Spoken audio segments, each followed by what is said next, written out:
arkadaşlar, nasılsınız? Saat şu an 6:30. Sırbistan'daki evden birazdan ayrılmayı planlıyoruz.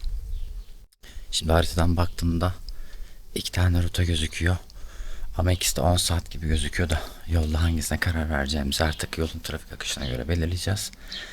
Geldiğimiz yoldan da dönebiliriz. Yani yine Bulgaristan'dan Yunanistan'a sapıp Pazarkule'den Türkiye'ye girebiliriz. Veya gurbetçi yolu diye bilinen Kapıkule sınır kapısından da girebiliriz ama tamamen trafik yoğunluğuna bağlı. Durumlar böyle.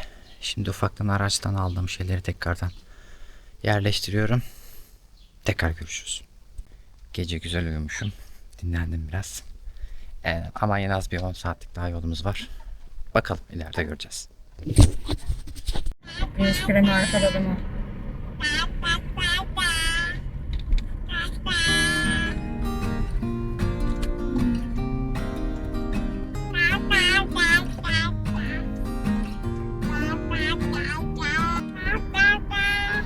Saat 7. Şu an Sırbistan'dan yola çıktık. Ev otobana hemen yakında. Şimdi ilk otoban gişesine giriyoruz. Buradan fiş alacağız yine.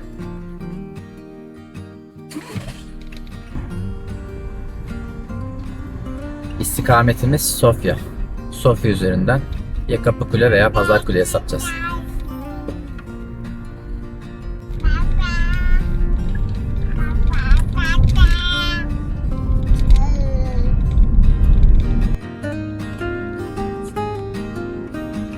Ama o idare eder onu. Oraları sıkıştırmaya çalış.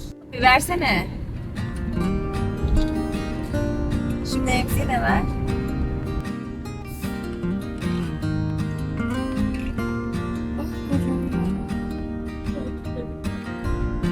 Sırbistan'daki otoyolumuzdan çıkıyoruz.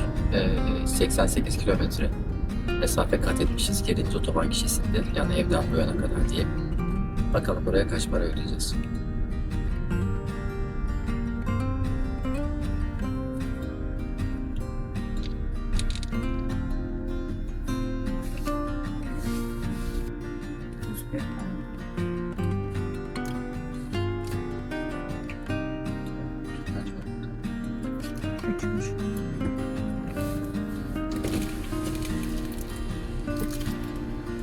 Good morning.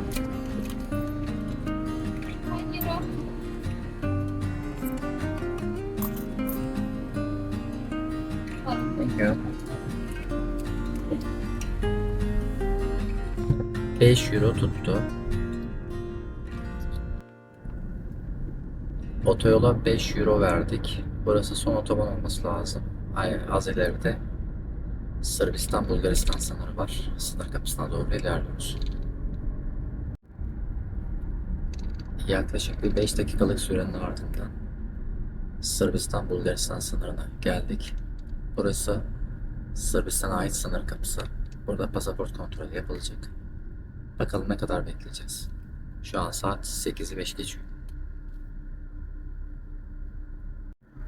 Sağda tuvalet kabinin arkasında polis.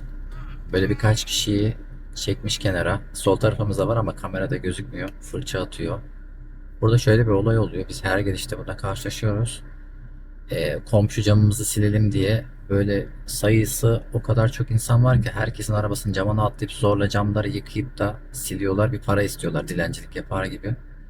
Burada insanlar da rahatsız oluyor. Buna karşılık şu an sanırım polis önlem almaya çalışıyor. Çünkü ellerinde hepsine bakarsanız cam sili var. Çek paslar falan var. Camları silmeye çalışıyorlar. Zorla hani istemiyorum desem bile camı temizlemek istiyorlar.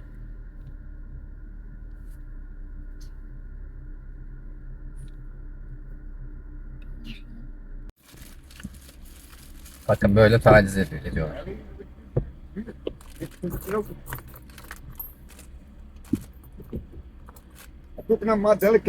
Adam ne kadar basmış.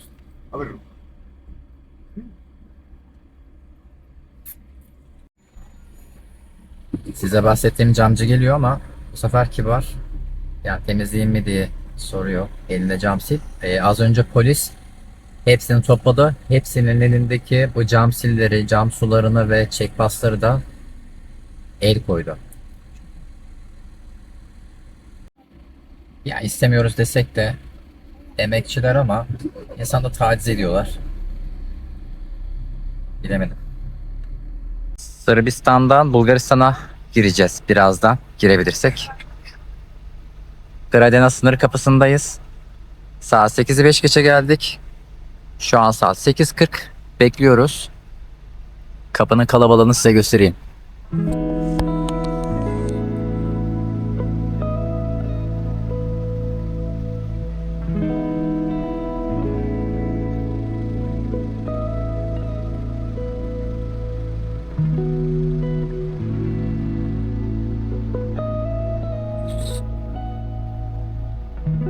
Araç kuyruğu acayip şekilde uzamış.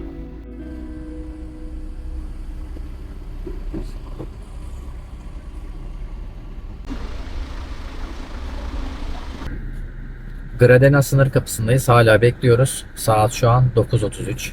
Buraya saat 8'i 5 geçe gelmiştik.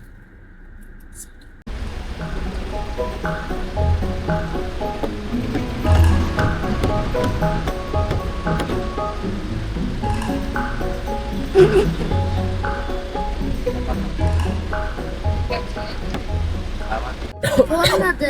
Yerdeydi zaten. Kapanmadı. Biliyorum. Şimdi sıra bizde.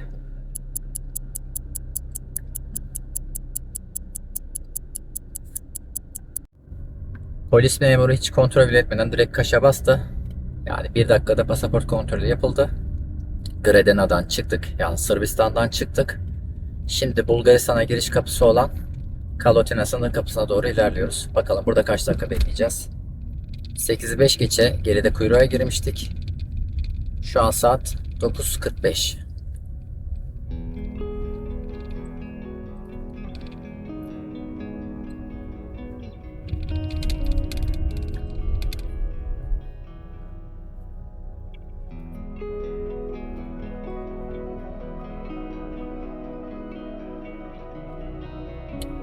Burası Bulgaristan'a ait bir sınır kapısı. Bundan sonra artık Bulgaristan otobanına gireceğiz. Bulgaristan otobanı için nakit ödeme yapmayacağım. Sadece hafta sonuna özel 2 günlük Bulgaristan vinyeti almıştım. 10 BGN yani 10 Bulgaristan levası yaklaşık 250 TL civarında. Hafta sonu için yani Cuma günü gece saat 23:59'a başlayıp Pazar gece 23:59'a kadar devam ediyor. Bu hafta sonu boyunca sınırsız olarak Bulgaristan otobanlarını kullanabiliyorsunuz. Emziğini ver. Anne, hadi zamanı oldu. Saatlerimiz tam 10'u 5 geçiyor. 8'i 5 geçe girdik, sınır kapısına gelmiştik. Yani Sırbistan'dan Bulgaristan'a geçmemiz tam 2 saatimizi aldı. 2 saatimizi yedi yoldan. Durum böyle. Normalde bu kadar bekletmiyorlardı ama Bulgar polisi aracın ruhsatını vesairesini de kontrol etti. Bayağı oyaladı. Yani Kalotina sınır kapısında da 15 dakika kadar bekledik. Geride zaten 1 saat 45 dakika kadar bekledik. Yol durumu böyle. Şimdi Bulgaristan'a girdik. Otobana doğru gidiyoruz. Bu hatta gelecek olanların şöyle bir bilgiye de ihtiyacı olduğunu ben düşünüyorum. Otobana girseniz de en az bir 50-60 kilometre kadar hız limitlerini takip edin. Aşırı hız yapmayın. İleride çünkü polis çevirme yapıyor. Radar çevirmesi yapıyor. Aklınızda olsun. Bir tarafı düştü ya. Şurada falan. Az önce otoban dedim de yanlış söyledim, düzelteyim. Otoban değil, bağlantı yolu burası. Hız limiti 60-80 civarlarında gösteriyor. Hani bu hızlara riayet etmeniz sizin için önemli. İleride polis çevirmesi oluyor genellikle. Son 6 yılda bu yolu 12. kez geçiyoruz.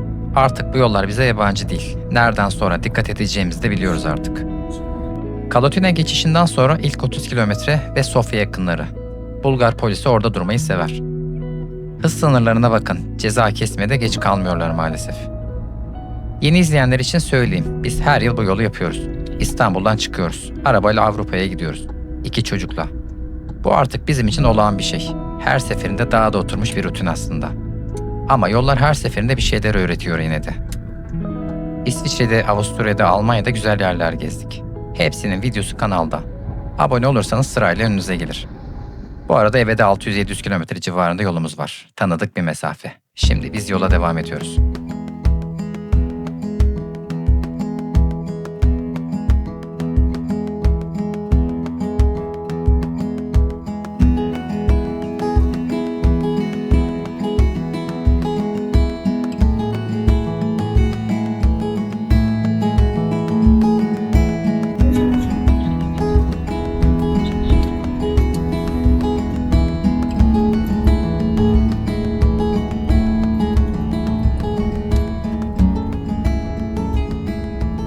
Bunların şeyine kaza olur mu? Yavaş.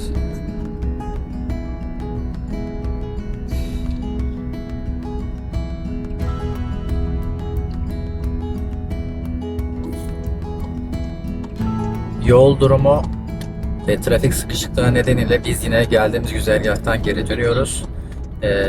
Bulgaristan'dan şu an Yunanistan'a sapıyoruz. Sınır kapısı olarak da Kapitan Petko Voyvoda sınır kapısına doğru. Şimdi sapıyoruz bu kasabaktan.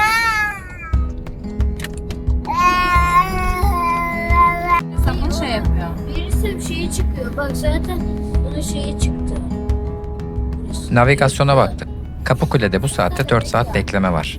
Gündüz saatlerinde Kapıkule böyle oluyor. Özellikle yaz aylarında. Uzun kuyruklar, güneşin altında bekleme. Biz bunu bilerek alternatif rota seçiyoruz. Kapitan Petko Voyvoda üzerinden Yunanistan'a girip Pazarkule'den geçeceğiz. Biraz daha fazla mesafe ama saatlerce kuyrukta beklemek yerine hareket halinde olmayı tercih ederiz. Bu rotayı bilen çok az kişi var. Biz de ilk seferimizde bilmiyorduk. Zamanla öğrendik. Şimdi Kapıkule kalabalıksa aklımızın bir köşesinde hep bu seçenek durur. Sırbistan'dan Bulgaristan'a girerken Kalotina sınır kapısında toplamda 2 saat kadar beklemiştik. Saat 10 gibi oradan ayrılıp Bulgaristan üzerinden Yunanistan istikametine doğru ilerliyorduk. Yani Bulgaristan'a baştan başa 4 saat gibi bir sürede geçmiş olduk. Şimdi harita üzerinde gördüğünüz gibi Yunanistan'a giren sınır kapısına geldik. Burası Bulgaristan'ın kendisine ait olan Kapitan Petko Voyvoda sınır kapısı. İlk videoyu izleyenler bilir. Bu kapıdan biz seyahatimize başlamıştık. Yunanistan üzerinden Bulgaristan'a çıkmıştık. Şimdi tam tersi yönde ilerliyoruz. Bu arada Google haritalarda bu kapı kalıcı olarak kapatıldı yazıyor ama aslında kapatıldı değil. Sadece serbest geçiş uygulanmaya başladığından dolayı güvenlik personeli yok diyebiliriz. Pasaport ve vize kontrolü yapılmadan buradan geçiliyor. Aklınızda olsun. Gelecek kişilere belki rehber niteliğinde bir bilgi olur. Şimdi Yunanistan'ın kendisine ait olan ve Yunanistan'a doğrudan giriş yapılan Ormenyon sınır kapısına doğru gidiyoruz.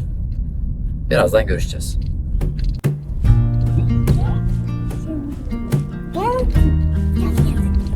Gel.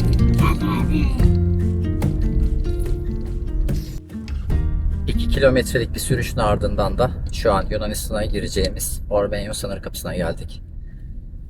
Burada da serbest geçiş uygulandığını ilk videoda söylüyorum. Bunda da 2 kilometrelik bir sürüşün ardından da şu an Yunanistan'a Ormenyon sınır kapısından girdik. İstikametimiz Yunanistan'ın diğer taraftan çıkış kapısı olan Kestanelik sınır kapısı. Oradan Türkiye'nin Pazarkule sınır kapısına doğru geçiş yapmış olacağız.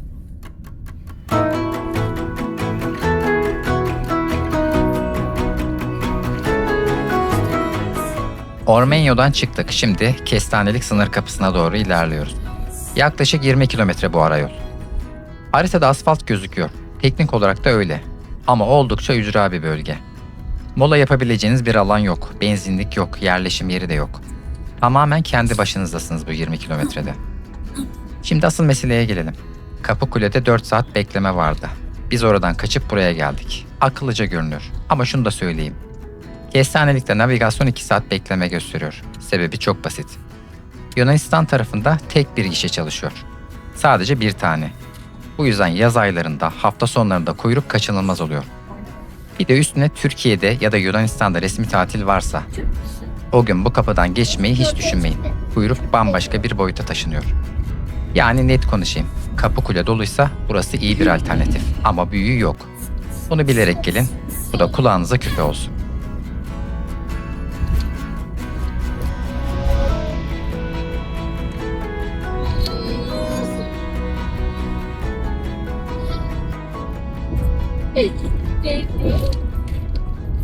Yastıktan sırtında olsun Gökay. Sırtında zaten.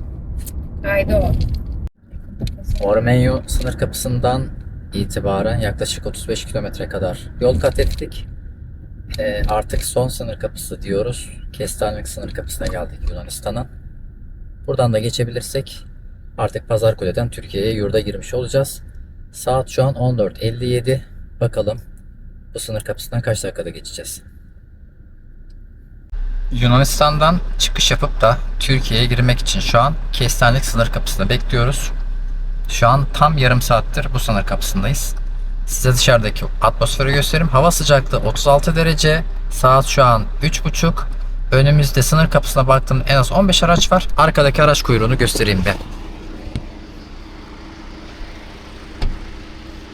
Önce önü göstereyim.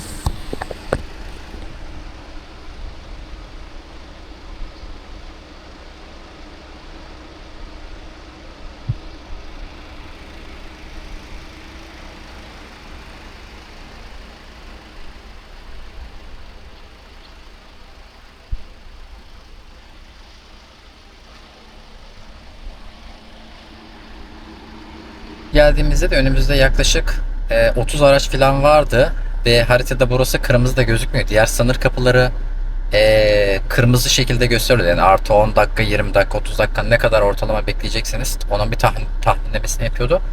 Bu sınır kapısında biz trafik yok diye beklemeden geçeceğiz diye düşündük. Mavi olduğu için geldik ama burada da maalesef bekliyoruz. Bakalım daha ne kadar bekleyeceğiz.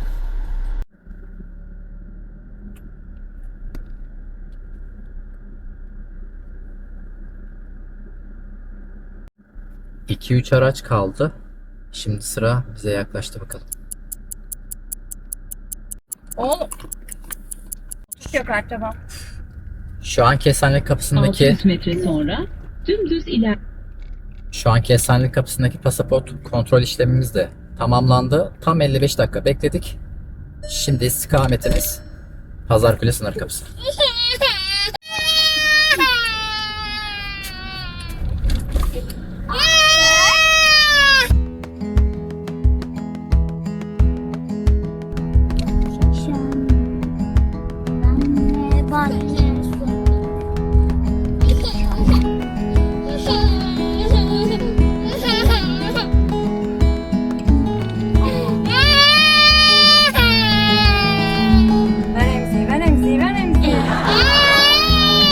Versene ona Gökay. Suyu nerede? Nasıl bilmiyorsun? Oradaydı en son suyu. Gökay oralara bak. Şu şeyin arkasına falan. Duş falan yapsın diyor. Yok. Hiçbir yerde yok.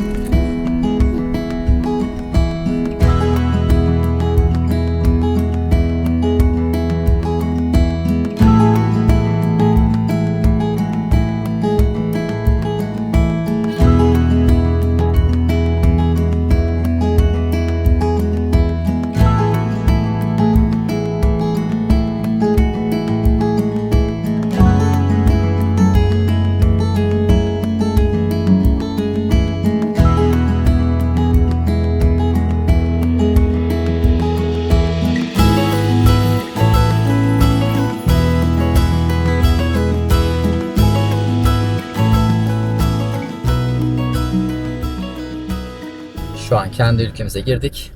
Pazarkule sınır kapısındaki beklememiz de yaklaşık 5 dakika sürdü. Direkt pasaport kontrolü vesaire her şey yapıldı. Şimdi evimize doğru gidiyoruz.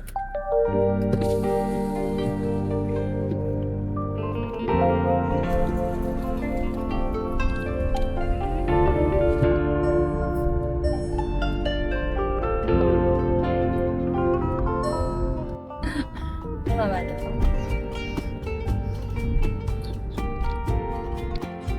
Çantaya doğru sağa dönün.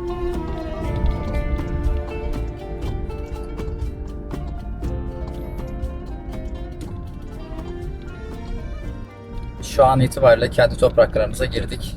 Edirne istikametinden İstanbul'a doğru devam ediyoruz. Buradan sonrası zaten bildiğiniz yerler. Videoyu buraya kadar izlediğiniz için teşekkür ederim. Umarım sizler için az buçuk da olsa referans niteliğinde bir bilgiler aktarmışımdır. Atladığım, eksik söylediğim veya unuttuğum yerler olabilir. Yorumlarda 600 metre belirtirseniz sonra Döner kap. Yorumlarda belirtirseniz atladığım, eksik söylediğim veya aklıma gelmeyen şeyleri oradan da bilgileri telafi etmeye çalışırım. Kendinize iyi bakın. Bir sonraki videoda görüşmek üzere. Hoşçakalın.